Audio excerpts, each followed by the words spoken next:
अस्सलामुअलैकुम student, welcome to our YouTube channel GC study portal. तो आज हम डिस्कस करेंगे 396 से find the derivative of y is equal to x square minus 1 की power 4 x square plus 1 over 5।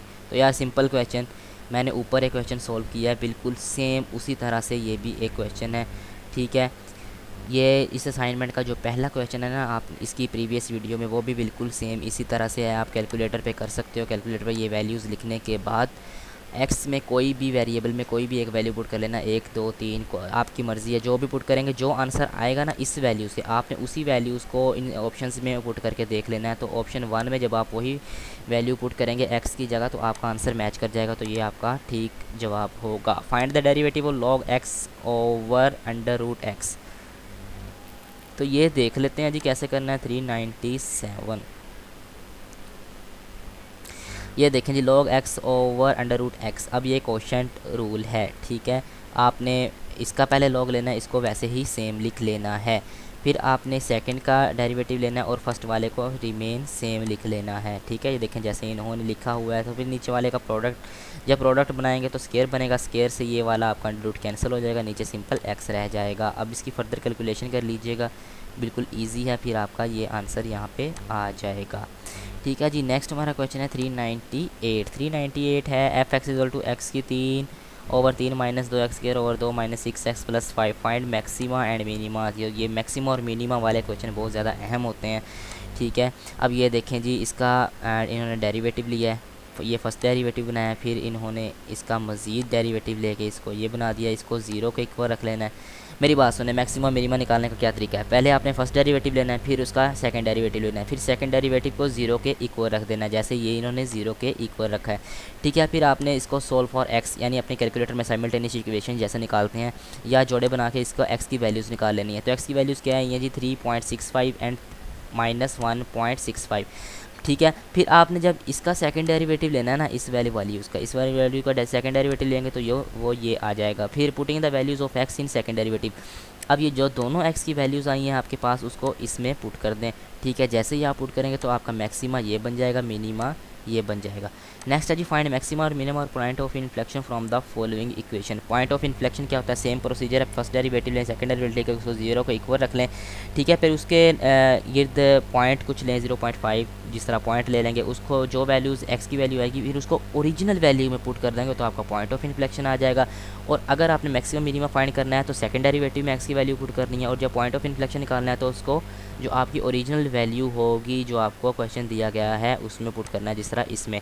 अब ये देखें, टेक फर्स्ट डेरिवेटिव, जैसे इसका फर्स्ट डेरिवेटिव लिया x is equal to 2 and I in order to test maxima और minima, take second derivative, फिर इसका सेकंड डेरिवेटिव ले लिया इस वाली इक्वेशन का। तो सेकंड डेरिवेटिव लेने से by putting the value of x in second derivative we get positive 4 value, hence x2 is minima. अब देखें, जो वैल्यू पॉजिटिव होती है वो मिनिमा होती है, जो वैल्यू आपकी नेगेटिव में होती है वो मैक्सिमा होती है।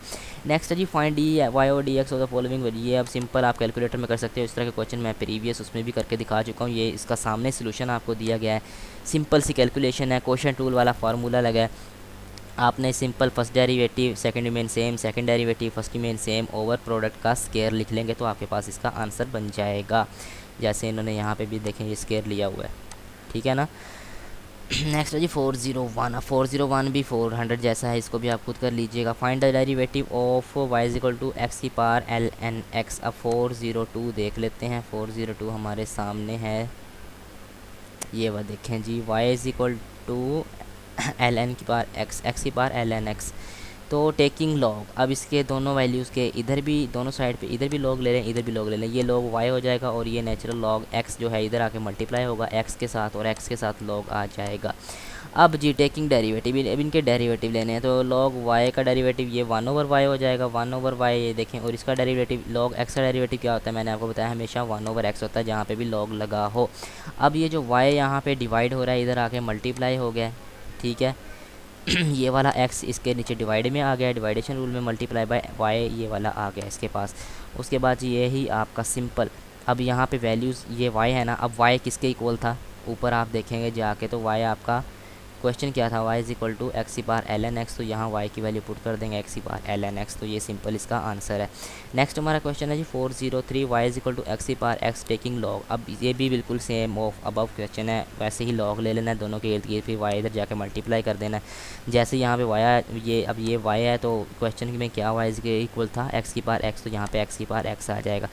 नेक्स्ट हमारा क्वेश्चन है 404 एक्स स्क्वायर ई एक्स। अब यहाँ पे मल्टीप्लाई हो रहे हैं ना, तो यहाँ पे आपने प्रोडक्ट रूल लगा लेना है जी, सिंपल। अब ये 2 था, ये इधर आकर मल्टीप्लाई होगा, 2x रह जाएगा, और पॉइंट ये वाली सेकंड वैल्यू है जो आपकी रिमेन सेम रहेगी ई की पावर एक्स, फिर प्लस सेकंड का डेरिवेटिव। अब ई की पावर एक्स का डेरिवेटिव सेम ही होता है, यही होगा इसका डेरिवेटिव, फर्स्ट रिमेन सेम। अब ये वाली फर्स्ट वाली ये रिमेन सेम, ऐसे ही एक्स स्क्वायर आ गई, ठीक है। अब इन दोनों को ऐड कर लें तो आपके पास ये आंसर आ जाएगा। नेक्स्ट हमारा क्वेश्चन है जी 405 है जी, you are given equation y is equal to e की power x over x, take first derivative. अब इसका फर्स्ट डेरिवेटिव लेना भी कोई मुश्किल बात तो नहीं है, ठीक है।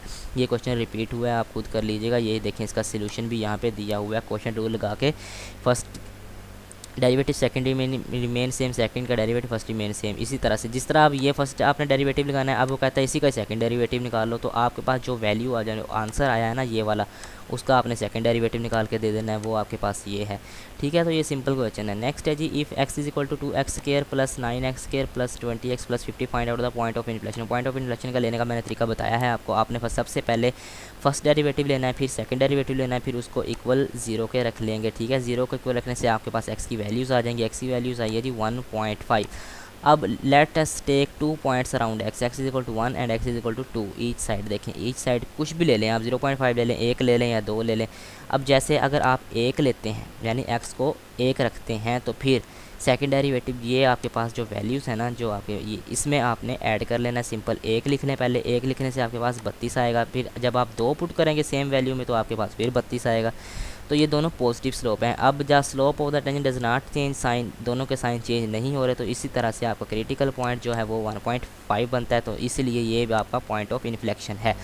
अगर आपने ओरिजिनल, अब जैसे ही ये 1.5 है, मैंने आपको बताया भी था कि इसको ओरिजिनल वैल्यू में पुट कर देना है, आप जो आपका क्वेश्चन पूछा गया है ये वाला। अब इसमें जब इसको पुट करते हो तो आपके पास कोऑर्डिनेट्स आ जाएंगे, दो, एक 1.5 आ गया, एक 93.5 आ गया। नेक्स्ट है जी आपका question, find the gradient slope of the curve y is equal to 16 minus x cube over 2/3 at the point करें। सिंपली इसको कैलकुलेटर पे भी सोल्व कर सकते हो, लेकिन नहीं करना तो वो कहता है स्लोप फाइंड करें। अब slope dy over dx is equal to slope आ जाएगी, ये 2/3 यहाँ पे ऊपर यहाँ पे हो रहा है ना मल्टीप्लाई, तो ये इस तरफ आके मल्टीप्लाई हो जाएगा, सिंपल 2/3, बाकी वैल्यूज़ वैसे ही। अब इसका रूल है जो इंटरनल होता है ना, उसका अलग से डेरिवेटिव लेते हैं। देखें इसका इंटरनल का अलग से डेरिवेटिव इन्होंने ले लिया, उसके बाद कैलकुलेशन करके ये आंसर आ गया। कैलकुलेटर पे आप पुट कर सकते हो ये।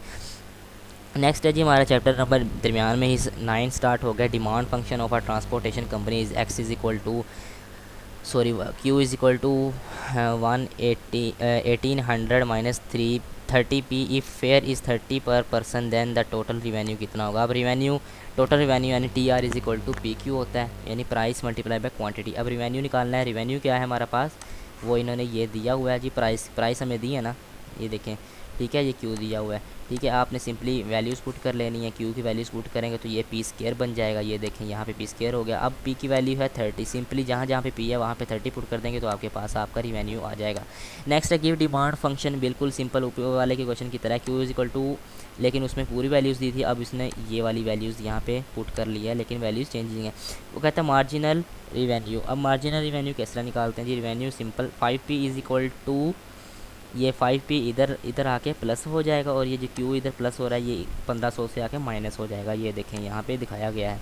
फिर अब P इधर रहेगा, जो 5 है ये दोनों के नीचे जाके डिवाइड हो जाएगा। अब इसको इस पर डिवाइड करेंगे तो 300 माइनस Q और 5 आएगा। Now multiply by with Q।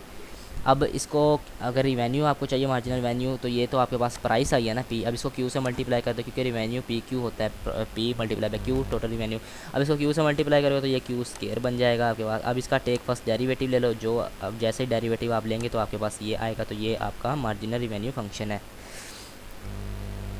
Next हमारा क्वेश्चन है जी 411, you are given price function, आपको प्राइस फंक्शन दिया, वो कहता है मार्जिनल रिवेन्यू निकालो। तो यार सिंपल जैसे ऊपर वाला क्वेश्चन किया उसी तरह से, क्योंकि प्राइस दिया है, मार्जिनल रिवेन्यू बनाना है, Q से मल्टीप्लाई कर दो, जिस तरह ये यहाँ पे Q से मल्टीप्लाई कर दिया तो ये रिवेन्यू आ गया। अब वो कहता है we know that marginal revenue first derivative, हमेशा जो मार्जिनल रिवेन्यू होता है ना वो फर्स्ट डेरिवेटिव ही होता है, ये याद रखिएगा, ठीक है। टोटल रिवेन्यू मार्जिनल रिवेन्यू एक ही बात होती है और ये फर्स्ट डेरिवेटिव होता है। Now we take first derivative, जैसे ही आप फर्स्ट डेरिवेटिव इसका ले लेंगे तो आपके पास मार्जिनल रिवेन्यू का फंक्शन आ जाएगा। नेक्स्ट एवरेज कॉस्ट दी हुई है, AC दिया है, AC एवरेज कॉस्ट को कहते हैं और कहता है मार्जिनल कॉस्ट बनानी है। ठीक है, अब मार्जिनल कॉस्ट कैसे बनानी है? Total cost is equal to average cost multiply by quantity. अब ये वाली वैल्यू और इसको क्वांटिटी से मल्टीप्लाई कर देंगे, क्यू से मल्टीप्लाई करेंगे तो आपके पास टोटल कॉस्ट आएगी। अब उसका टेक फर्स्ट डेरिवेटिव ले लें मार्जिनल कॉस्ट बनाने के लिए, जैसे ही आप फर्स्ट डेरिवेटिव लेंगे ये आपका आंसर आ जाएगा। फिर है जी प्राइस दी है, मार्जिनल रिवेन्यू बनाए, यार सिंपल है, मार्जिनल रिवेन्यू बनाने क्यू से मल्टीप्लाई कर दें, ये जो ऊपर क्वेश्चन किया है उसी तरह से ही है, क्यू से मल्टीप्लाई करेंगे वो आपका फंक्शन आ जाएगा। फिर प्राइस फंक्शन दी है, मार्जिनल रिवेन्यू निकालना है, फिर इसको ये जो वैल्यूज़ है इसको क्यू से मल्टीप्लाई कर देना है। अब तो यहाँ पे तो वैसे क्यू दिया नहीं हुआ, ठीक है, क्योंकि यहाँ पे एक्स हमारे पास दिया है तो हम एक्स से ही मल्टीप्लाई कर देंगे तो आपके पास ये आंसर आ जाएगा सिंपली। फिर आप फाइंड dy और dx फाइंड, इसको भी आप सिंपली कैलकुलेटर से कर सकते हो। कैलकुलेटर से नहीं करता, इन दोनों आपको जो वैल्यूज़ हैं इनको पहले मल्टीप्लाई कर लो, मल्टीप्लाई करने के बाद इसका डेरिवेटिव ले लो तो आपके पास जैसे आप फर्स्ट डेरिवेटिव लेंगे आपके पास ये आंसर आ जाएगा। तो ये हमारी आज की वीडियो है गाइस। चैनल को सब्सक्राइब करें अगर वीडियो पसंद आई है तो नेक्स्ट भी शेयर करें ताकि दूसरे लोग भी इससे फ़ायदा उठा सकें, क्योंकि दाऊद शायद कि आज तक सोल्यूशन की वीडियो किसी ने भी यूट्यूब पे शेयर नहीं की हुई। ये हमारा चैनल ज़िशी स्टडी पोर्टल ही अपलोड कर रहा है। शुक्रिया, अल्लाह हाफिज़।